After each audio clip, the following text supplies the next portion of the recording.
Assalamualaikum warahmatullahi wabarakatuh. Halo guys, welcome back to our channel Elangkasa. Di video kali ini kita akan membahas terkait hukum acara perdata ya. But before it, please don't forget to like, share, comment, and subscribe ya teman-teman. Terima kasih banyak sebelumnya. Langsung aja, kita akan membahas dulu terkait pengertian hukum acara perdata. Apa sih yang dinamakan dengan hukum acara perdata itu sendiri? Maka secara definitif kita ambil dari dua pendapat. Yang pertama menurut Retno Wulan. Beliau berpendapat bahwa hukum acara perdata atau yang juga disebut dengan hukum perdata formil adalah kesemuanya kaidah hukum yang menentukan dan mengatur cara bagaimana melaksanakan hak-hak dan kewajiban-kewajiban perdata sebagaimana yang diatur dalam hukum perdata material. Yang kedua menurut Sudikno Martokusumo. Beliau berpendapat pengertian hukum acara perdata merupakan peraturan hukum yang mengatur bagaimana cara ditaatinya hukum perdata material dengan peraturan hakim. Maka, berdasarkan kedua pengertian tersebut, dapat disimpulkan bahwa definisi hukum acara perdata adalah hukum yang mengatur bagaimana cara mempertahankan hukum perdata atau hukum material dengan bantuan hakim. Next, kita akan bahas terkait sumber hukum acara perdata. Apa aja sih macam-macam sumber hukum acara perdata? Yang pertama, peraturan perundang-undangan yang terdiri dari HIR, RBG, BW, RF, Undang-Undang Nomor 20 1947, Undang-Undang tentang Peradilan Ulang Adi Jawa dan Madura, Undang-Undang Nomor 4 Tahun 2004 tentang Kekuasaan Kehakiman, Undang-Undang Nomor 14 Tahun 1985 Junto Undang-Undang Nomor 5 Tahun 2004, Undang-Undang Nomor 2 Tahun 1986 Junto Undang-Undang Nomor 8 Tahun 2004 tentang Lingkungan Peradilan Umum, Undang-Undang Nomor 7 Tahun 1989 tentang Peradilan Agama, Undang-Undang Nomor 1 Tahun 1974 dan PP Nomor 9 Tahun 1975 serta Perma dan SEMA.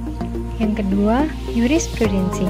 Yang ketiga, adat kebiasaan yang dianut oleh para hakim dalam melakukan pemeriksaan perkara perdata. Yang keempat, doktrin. Yang kelima, perjanjian internasional. Selanjutnya kita akan membahas terkait asas-asas hukum acara perdata seperti hakim bersifat menunggu, hakim bersifat pasif, persidangan yang terbuka, kedua belah pihak harus didengar, kemudian putusan harus disertai alasan, dan asas cepat, sederhana, juga biaya ringan.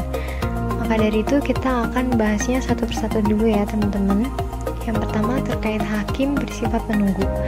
Berdasarkan pasal 118 HIR atau 142 RBG, inisiatif mengajukan tuntutan hak diserahkan sepenuhnya kepada yang berkepentingan. Selain itu, sebagaimana yang tertera pada pasal 5 Undang-Undang Nomor 48 Tahun 2009 tentang Kekuasaan Kehakiman, bahwa hakim tidak boleh menolak untuk memeriksa dan mengadilinya dengan alasan hukumnya tidak ada atau kurang jelas. Hakim wajib menggali, mengikuti, dan memahami nilai-nilai hukum serta rasa keadilan yang hidup dalam masyarakat. Yang kedua, hakim bersifat pasif. Menurut pasal 28 Undang-Undang Nomor 4 Tahun 2004, ruang lingkup atau luas pokok sengketa yang diajukan kepada hakim untuk diperiksa pada dasarnya ditentukan oleh para pihak yang berperkara dan bukan hakim.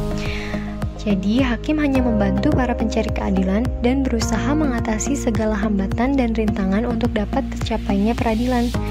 Hakim juga harus aktif memimpin sidang, melancarkan jalannya persidangan, membantu kedua belah pihak dalam mencari kebenaran.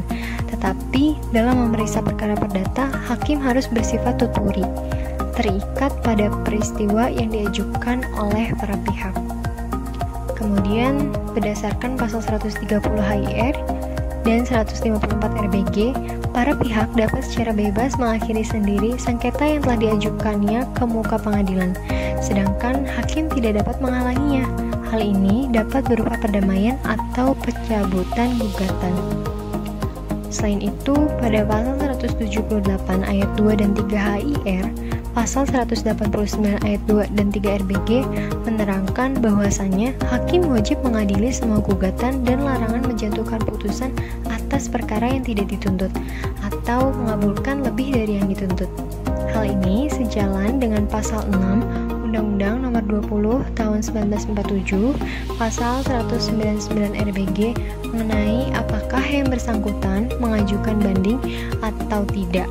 Itu pun bukan kepentingan hakim. Yang ketiga, terkait persidangan yang terbuka.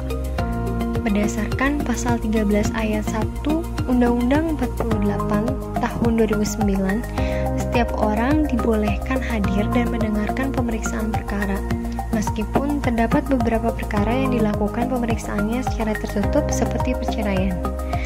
Yang keempat, asas kedua belah pihak harus didengar, sebagaimana yang tertuang pada pasal 4 ayat 1 Undang-Undang Nomor 48 tahun 2009, bahwa para pihak yang berperkara harus diperlakukan sama, adil, dan tidak memihak untuk membela dan melindungi kepentingan yang bersangkutan.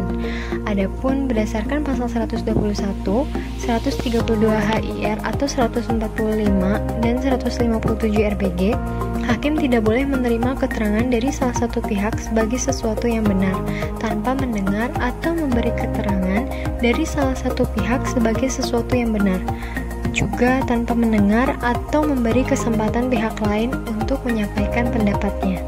Demikian pula pengajuan alat bukti harus dilakukan di muka sidang yang dihadiri oleh kedua belah pihak.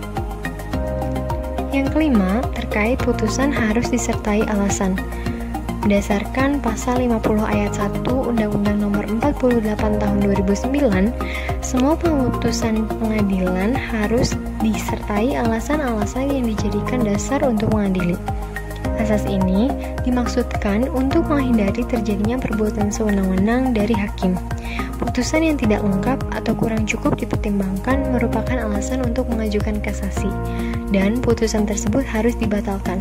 Karena ada alasan inilah putusan mempunyai wibawa, nilai ilmiah, dan objektif. Yang keenam, terkait asas cepat, sederhana, dan biaya ringan. Kita akan membahas satu persatu. Yang pertama, terkait asas cepat. Asas cepat adalah asas yang bersifat universal, berkaitan dengan waktu penyelesaian yang tidak berlarut-larut. Asas cepat ini juga terkenal dengan adagium justice delayed, justice denied, bermakna proses peradilan yang lambat tidak akan memberi keadilan kepada para pihak. Mahkamah Agung dalam Surat Edaran Nomor 1 Tahun 1992 memberikan batasan waktu paling lama 6 bulan. Artinya, setiap perkara harus dapat diselesaikan dalam waktu 6 bulan sejak perkara itu didaftarkan di kepanitraan, kecuali jika memang menurut ketentuan hukum tidak mungkin diselesaikan dalam waktu 6 bulan.